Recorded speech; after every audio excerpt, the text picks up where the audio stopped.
হরে কৃষ্ণ। আজ 14ই চৈত্র 1432 মার্চ 2026 রবিবার, একাদশী কামোদা। এই কামোদা একাদশীর দিনে আমি শ্রীমদ্ ভাগবতম পাঠ করছি। আজ আমি পাঠ করছি শ্রীমদ্ ভাগবতমের চতুর্থ স্কন্দ দ্বিতীয় ভাগ 24তম অধ্যায় রুদ্রগীত কীর্তনের শ্লোক 54 থেকে 56।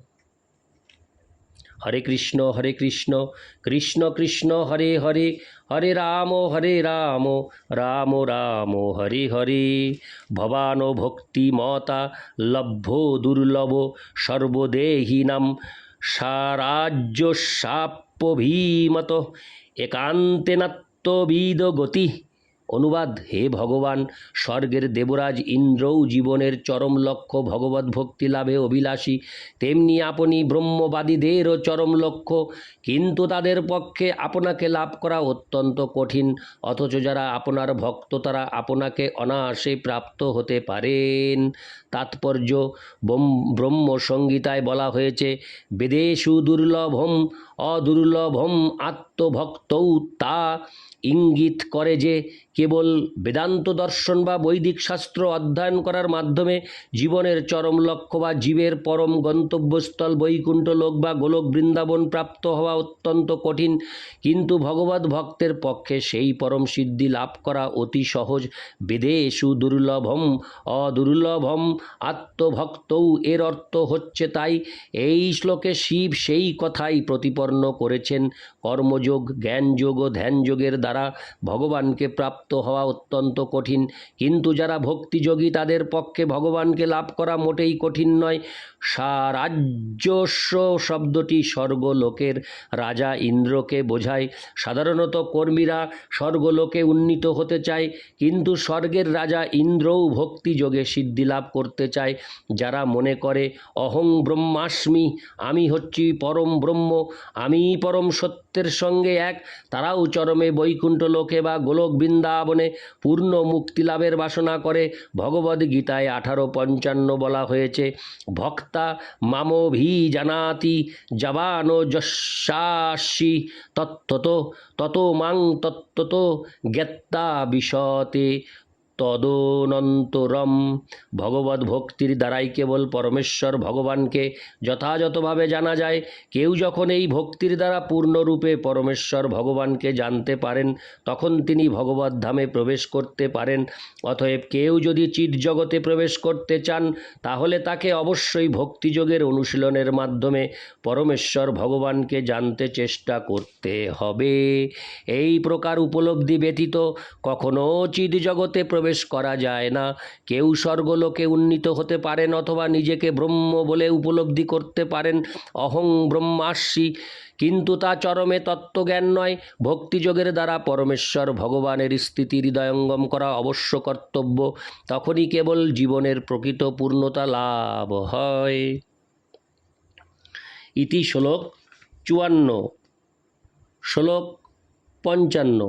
তং দুরারাধ্য মরাধ্য শতামপি দুরাপয়া একান্ত ভক্তা কো বাঞ্জেত পাদ মূলং বিনা বহি। অনুবাদ: হে ভগবান, ভগবত ভক্তি মুক্ত পুরুষদের পক্ষেও দুর্লভ, কিন্তু এই ভক্তির দ্বারাই কেবল আপনার প্রসন্নতা বিধান করা যায়। কেউ যদি জীবনের সিদ্ধিলাভের বিষয়ে প্রকৃতই নিষ্ঠাপরায়ণ হন, তাহলে আত্ম উপলব্ধির অন্য পন্থা তিনি কেন গ্রহণ করবেন? তাৎপর্য: শতাম শব্দটি পরমার্থবাদীকে ইঙ্গিত করে। 3 প্রকার পরমার্থবাদী রয়েছেন, জ্ঞানী, যোগী ও ভক্ত।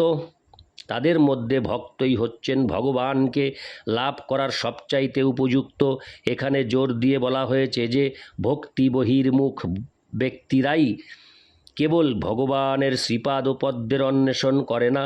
মূর্খ মানুষেরাই কেবল মনে করে যে কর্মযোগ, জ্ঞানযোগ, ধ্যানযোগ ইত্যাদি যে কোনো উপায়েই ভগবানকে লাভ করা যায়, কিন্তু এখানে স্পষ্টভাবে উল্লেখ করা হয়েছে যে ভক্তিযোগ ব্যতীত অন্য কোনো উপায়ে ভগবানের কৃপা লাভ করা অসম্ভব। দুরারাধ্য শব্দটি বিশেষ তাৎপর্যপূর্ণ। ভক্তিযোগ ব্যতীত অন্য কোনো পন্থায় ভগবানের শ্রীপাদ ও পদ্ম লাভ করা অত্যন্ত কঠিন। ইতি শ্লোক 55। শ্লোক 56। যত্র নির্বিষ্ট মরণং কৃতান্ত নাভিমন্যতে বিশ্বং বিধ্বংস সায়ন বীর্য শৌর্য বিস্ফুর্জিত ভ্রুবা। অনুবাদ: অজেয় কাল কেবলমাত্র তার ভ্রুকুটি বিলাসের দ্বারা সমগ্র বিশ্ব ধ্বংস করে, কিন্তু যারা সম্পূর্ণরূপে আপনার শ্রীপাদপদ্মের শরণাগত ভক্ত তাদের কাছে ভয়ঙ্কর কাল আসতে পারে না। তাৎপর্য: ভগবদ্গীতায় 14:34 বলা হয়েছে যে মৃত্যুরূপে ভগবান সকলের সমস্ত সম্পদ হরণ করে নেন। মৃত্যু সর্বহরশ্চাহম, আমি সর্বগ্রাসী মৃত্যু। বদ্ধজীবেরা যা কিছু সৃষ্টি করে মৃত্যুরূপে ভগবান তা সব ছিনিয়ে নেন। এই জড়জগতে ফলের প্রভাবে হরে কৃষ্ণ এই জড়জগতে কালের প্রভাবে সব কিছুই বিনাশশীল, কিন্তু কাল তার সমস্ত শক্তি দিয়েও ভক্তের কার্যকলাপে বাধা দিতে পারে না, কারণ ভক্ত সম্পূর্ণরূপে ভগবানের শ্রীপাদপদ্মের শরণাগত। সেই কারণেই কেবল ভক্ত দুর্জয় কালের প্রভাব থেকে মুক্ত। কর্মী ও জ্ঞানীরা সমস্ত কার্যকলাপ যার সঙ্গে ভক্তির কোনো সম্পর্ক নেই তা কালক্রমে নষ্ট হয়ে যায়। কর্মীদের জড়জাগতিক সাফল্য একদিন ধ্বংস হয়ে যাবে, তেমনি জ্ঞানীদের নির্বিশেষ উপলব্ধিও কালের প্রভাবে বিনষ্ট হয়ে যাবে। আরূহ কৃচ্ছেন পরং পদং তত পতন্তোধোঃ নাদৃত যুষ্মদংঘ্রয়। শ্রীমদ্ভাগবত 10:2-32। কর্মীদের কি কথা! নির্বিশেষ ব্রহ্মজ্যোতি প্রাপ্ত হওয়ার জন্য জ্ঞানীরা কঠোর তপস্যা করে, কিন্তু তারা ভগবানের শ্রীপাদপদ্ম লাভ করতে পারে না। তাই তারা পুনরায় এই জড়জগতে অধঃপতিত হয়, সম্পূর্ণরূপে অনন্য ভক্তিতে স্থিত না হওয়া পর্যন্ত।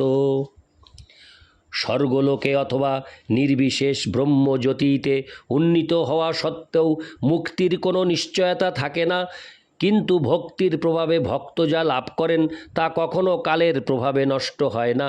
এমনকি ভক্ত যদি তার ভগবত ভক্তি সম্পূর্ণরূপে নাও করতে পারেন, তবুও যেখানে শেষ করেছিলেন তার পরবর্তী জন্মে তিনি সেখান থেকে আবার ভগবত ভক্তি শুরু করবেন।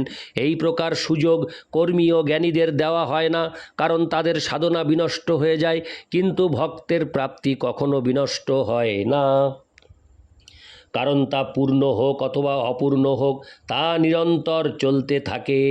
সেটিই হচ্ছে সমস্ত বৈদিক শাস্ত্রের সিদ্ধান্ত। শুচিনাং শ্রীমতাং গেহে যোগো ভ্রষ্ট হবিজায়তে। কেউ যদি তার ভক্তিযোগের সাধনা পূর্ণ করতে নাও পারেন, তবুও তিনি পরবর্তী জীবনে শুদ্ধ ভক্ত পরিবারে অথবা ধনী পরিবারে জন্মগ্রহণ করে পুনরায় তার অসম্পূর্ণ সাধনা চালিয়ে যাওয়ার সুযোগ পাবেন। এই প্রকার পরিবারে মানুষেরা ভগবত ভক্তির পথে উন্নতি সাধন করার অত্যন্ত সুন্দর সুযোগ প্রাপ্ত হন। যমরাজ যখন যমদূতদের উপদেশ দিচ্ছিলেন, তখন তিনি তাদের বলেছিলেন ভক্তদের কাছে না যেতে। তিনি বলেছিলেন, ভক্তদের দূর থেকে শ্রদ্ধা প্রদর্শন করো এবং তাদের কাছে যেও না।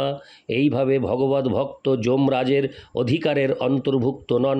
যমরাজ হচ্ছেন পরমেশ্বর ভগবানের প্রতিনিধি এবং তিনি সমস্ত জীবের মৃত্যু নিয়ন্ত্রণ করেন। তবুও ভক্তদের ক্ষেত্রে তার করণীয় কিছুই নেই। মূর্তিমান মহাকাল তার চোখের পলকে সমগ্র সৃষ্টি ধ্বংস করতে পারেন, কিন্তু ভক্তদের তিনি কিছু করতে পারেন না।